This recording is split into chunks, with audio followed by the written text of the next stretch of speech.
Excellency, Your Grace, colleagues, friends, thank you all for coming again today. This event gets bigger every year, and I'm glad we've had just about all the political parties represented to lay wreaths here today. It is a great privilege and honour to be part of this, and I'm glad this has become an annual tradition, but I'm also sad about what it represents. Sad because in doing so we this year commemorate 109 years, as we've heard, since the start of the first Armenian genocide. But particularly sad because, as we just heard, of the echoes of that genocide happening as we speak and over the last few weeks and months. And the spectacle of what has happened in Nagorno-Karabakh brings back echoes of the genocide that the ancestors of those Armenians in Nagorno-Karabakh suffered over a century ago. It's ethnic cleansing, with over 100,000 Armenians having to leave the ancestral lands in one foul swoop. It's cultural cleansing, with the destruction of the Parliament building in Stepanakert, as well as the sacred Christian memorials and symbols across that country.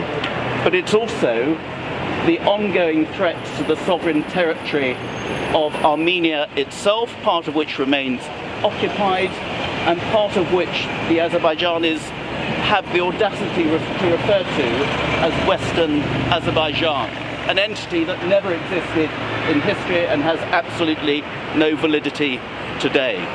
So I echo the words that we just heard. All of us here support the cause of our government becoming now would be the 38th country to acknowledge and formally recognise the Armenian genocide. John and I have had a private member's bill still on the order paper in Parliament, which would bring that into effect very easily.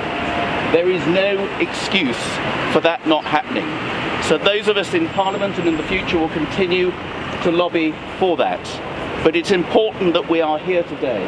It's important we continue to speak up for the cause of the Armenian people and the liberties in Nagorno-Karabakh, despite the fact the world's attention may be on Ukraine and on what's happening in the Middle East.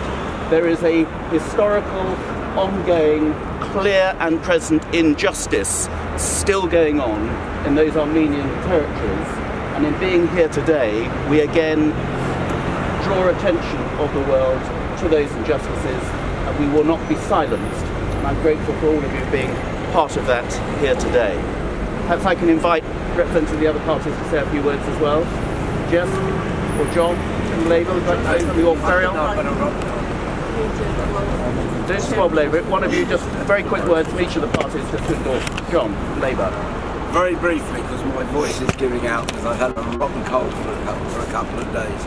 But very pleased to be joining with Tim and colleagues from all other parties in order to commemorate this atrocity that took place, yes, 100 years ago, but is still very much alive in the thoughts of those not just living in Armenia, but those in the Armenian diaspora around the world.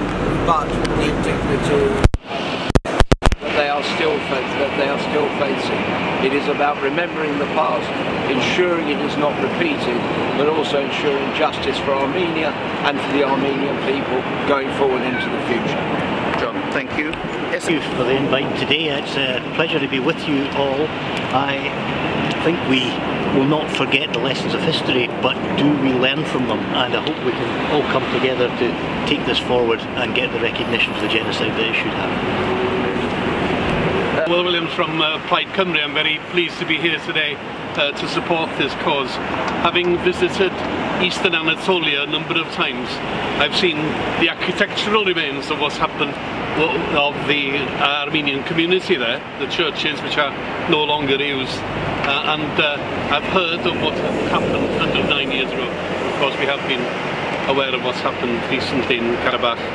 So very much here to support you and in the cause of the recognition of the genocide, and also to pledge support of my fellow members to the cause of recognition of that genocide. Thank you. Thank you. Conservative Wreath. Well, yes, on behalf of the Conservative Party, it was a privilege, an honour to lay this wreath what happens in Armenia, I think could happen anywhere.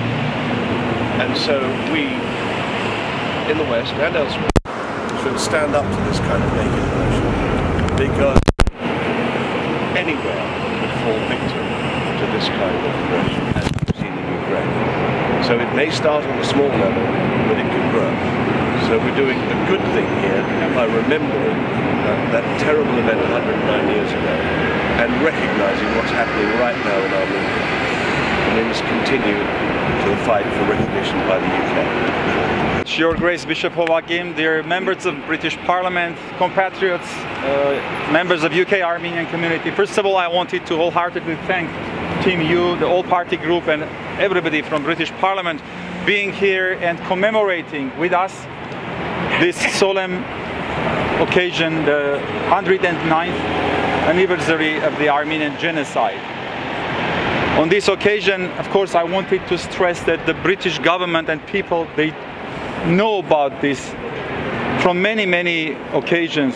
First of all, before the Armenian genocide, it was one of the prominent British Prime Ministers, Prime Minister Gladstone, has voiced about the massacres of Armenians taking place. The genocide has not started only in 1915. It has taken place throughout it was just the culmination in 1915. But also the British government knows first source, because the British Empire was first time issuing, together with the French and Russian governments, the statement in 1915 that recognized it as a crime against humanity.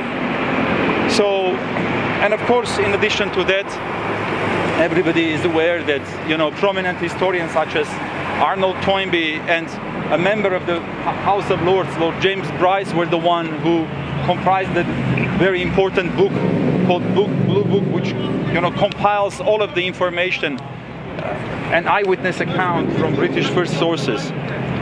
So, of course, we want today to extend our thanks and, first of all, to pay our tribute, but to the victims of genocide, but also to say thanks all those here in this British soil that have extended their support, their voices, and they have raised their voices for the recognition of Armenian genocide. Also, as Tim rightly mentioned, today Armenia faces immense challenges. All of you are very well aware that Artsakh has been ethnically cleansed after 10 months long brutal blockade. And I wanted on this occasion to thank you. Many of you have been with me in Armenia twice.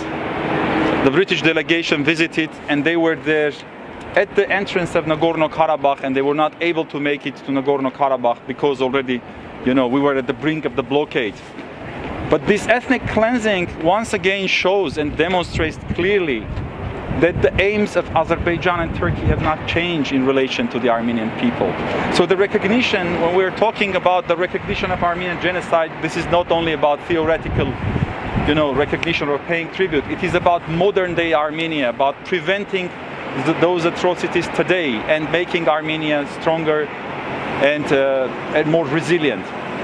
So I wanted to extend this thanks, of course, to all those parliamentarians who twice organized, Tim Lawton, everybody in all-party group, you know, Westminster debate, bringing this issue to a serious discussion here in Britain.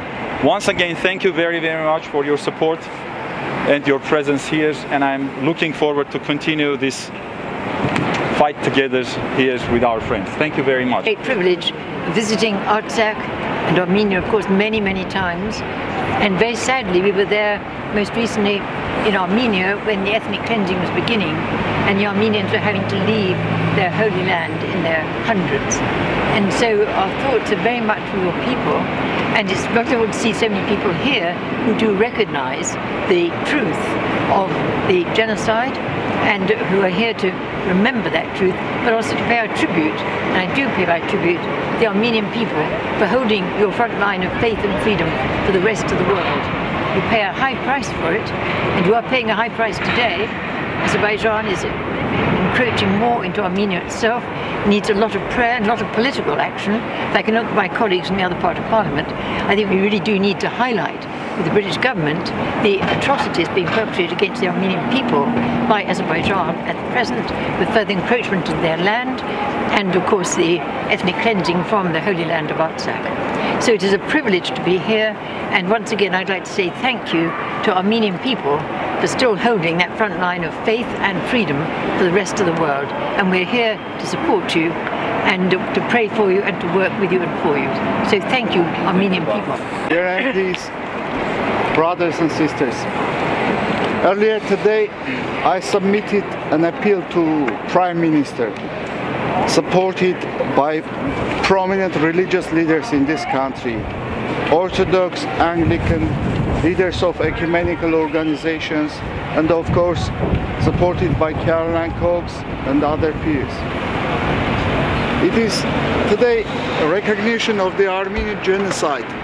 It's not only to honor the memory of the victims of the genocide, but also to prevent crimes against humanity, and also to stop the ambitions of Turkey and Azerbaijan, who are trying to gain more territories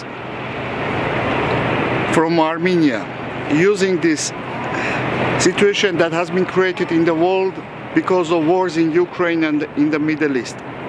I haven't read anything, and I haven't read about Armenian genocide from books. I learned it from my grandmother, survivor of genocide, who has lost her mother, brother, sister to the genocide. And as now bishop here in the United Kingdom, and as a person whose grandfather served in British Army in the Middle East during the Second World War, I would like to see British government to recognize the Armenian genocide. Thank you. Thank you.